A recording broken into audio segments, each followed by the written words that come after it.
Taylor Swift said she might perform. You're going to not perform? Taylor could not have been kinder, more nice, and she was like, I think it might be fun to go sing Shake It Off. And we're like, it'd be amazing. For the venue, that I think it was like maybe 1,000 people. That was the loudest 1,000 people I've ever heard in my entire life. It was an incredible experience.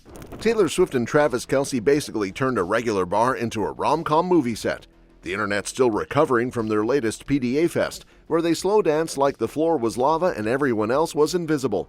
And now, a body language expert has come through with receipts that Taylor's not just singing about being a mastermind, she's living it. According to some eagle-eyed expert vibes, Tay's totally calling the shots in this love story, and not in a passive fairy tale way. Nope, she's the director, producer, and lead actress, while Travis looks like he's just happy to be in the cast.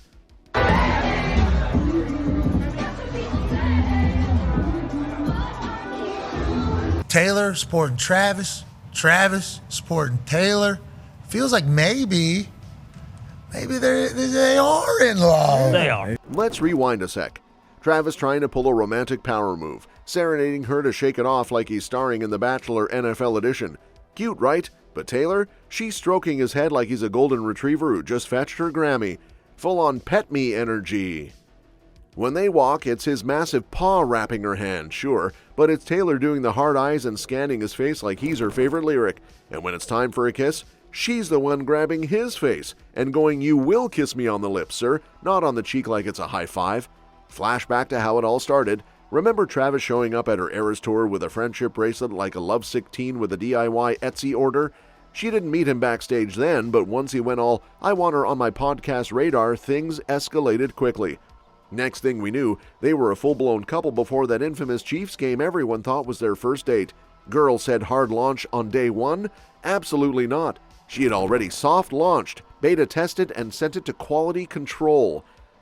Fast forward to now, and despite Travis having a shaky season, he's in Florida training hard while Tay stays close, casually telling hospital patients that her boyfriend is training here.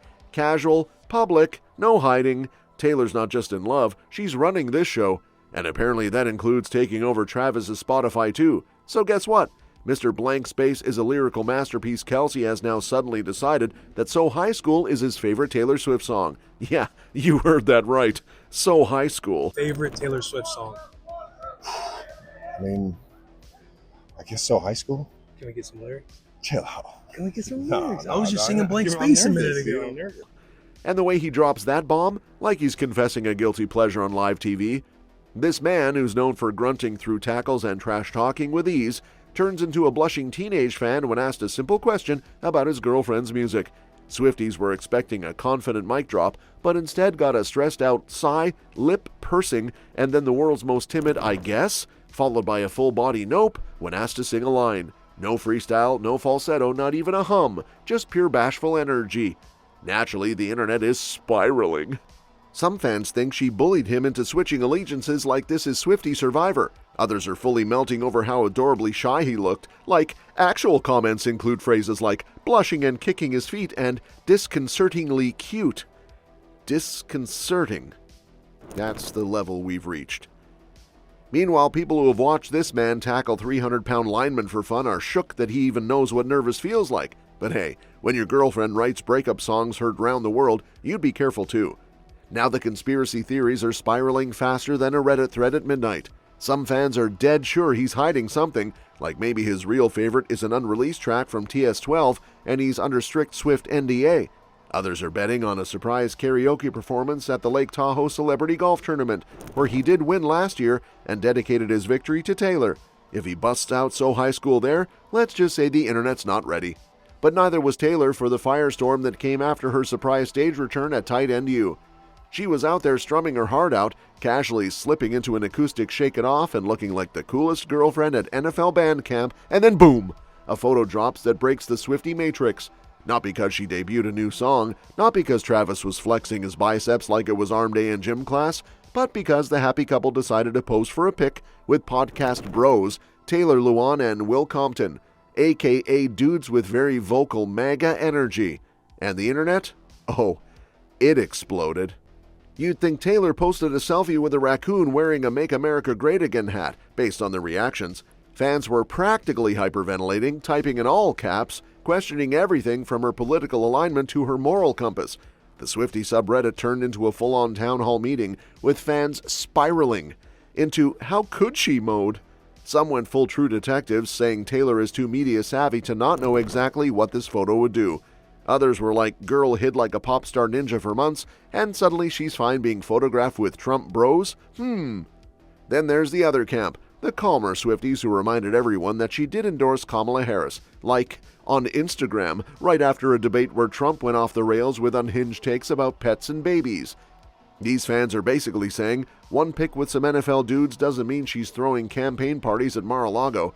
But of course, context got trampled by chaos. People were less interested in her surprise duet with Kane Brown, or the fact that she picked up someone else's guitar like a rock goddess on impulse. Nope. All eyes were on the political energy in that Backstage flex pic. Forget the vocals, forget the secret set, it's 2025, and apparently nothing gets the timeline screaming like Taylor Swift standing next to two guys who once high-fived Trump. Meanwhile, on a completely different field, and we mean literal golf turf, Travis Kelce is catching rolls like he catches touchdowns. Yep, the Chiefs tight end just swung himself into Happy Gilmore 2 like it's no big deal. And the best part? Not just cameos, he's apparently stealing scenes like he's robbing the golf cart shed. Kelce pops up as an overly enthusiastic golf attendant who greets Happy Gilmore like he's spotting Beyonce at Whole Foods. His now viral line, "It's great to see you back, Mr. Gilmore." And honestly, the way fans are eating it up, you'd think he dropped a surprise verse on a Drake album. Word from the set is Kelce was a total natural, like no stiff athlete trying to act energy. One of the OG cast members said he's got charm, comedic timing, and, wait for it, too much fun, which sounds like a polite way of saying Kelce was basically vibing around the set like it was summer camp with Adam Sandler. Even Sandler himself was reportedly loving the Kelce chaos and called filming with him a highlight. And this is a man who's worked with actual pandas in movies, so that's saying something. And let's not ignore the bigger picture here. Travis is building a whole off-field empire. Between this cameo, his upcoming horror show Grotesquerie, hosting Are You Smarter Than a Celebrity, and running the New Heights podcast with his brother, he's turning into the Ryan Seacrest of the NFL, except taller, and louder, and with way more tight ends per square inch. Fans are already planning watch parties, and insiders say Kelce's scene might be the one that breaks Netflix's servers. Not because it's deep or dramatic, but because watching a 6'5" football dude lose his mind over golf is, frankly, Emmy-worthy. But if you think Travis Kelce's life is chaotic in the best way possible, just wait till you hear what's going on in Big Brother Jason's world. Jason is living a real-life sitcom with his wife Kylie, and apparently losing Olympic-level chill over babies. The Kelces are vibing at the 2024 Paris Olympics, doing sporty couple things, probably snacking on croissants between events. When Kylie spots the cutest baby her eyes have ever landed on, like cheek-squishing level cute. She's full-on heart eyes, pointing at the baby like it's a new handbag she needs in her life. Jason, meanwhile, is sitting next to her having a full existential meltdown because, hello, the baby's being held by Michael freaking Phelps. Olympic legend, human dolphin, the guy with more gold than Fort Knox. And Kylie, she's like, didn't even notice. Fans were howling when Kylie told the story, because leave it to her to casually ignore a 23-time gold medalist because a baby had cute cheeks. Honestly, priorities. And let's not forget the origin story. Kylie picked Jason on Tinder not because he's an NFL center or had dazzling pickup lines, but because he looked like a certified giant in all his group photos. At 5'11", she needed height, and Jason's 6'3" frame made him an easy swipe right. The bio? Equally chaotic. Something about long convos and having babies, which, lol, ended up being exactly what happened. Plot twist, the Tinder bro manifested 4 daughters and a family, so girl dominated it makes Barbie's dream house look like a frat house. Favorite, Jason Kelce!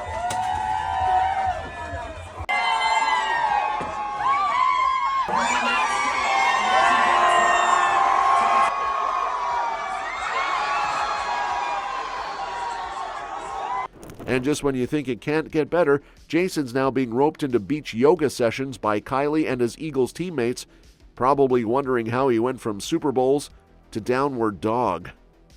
Honestly, the man's living the dream. That's all for this video, folks. We'll see you next time.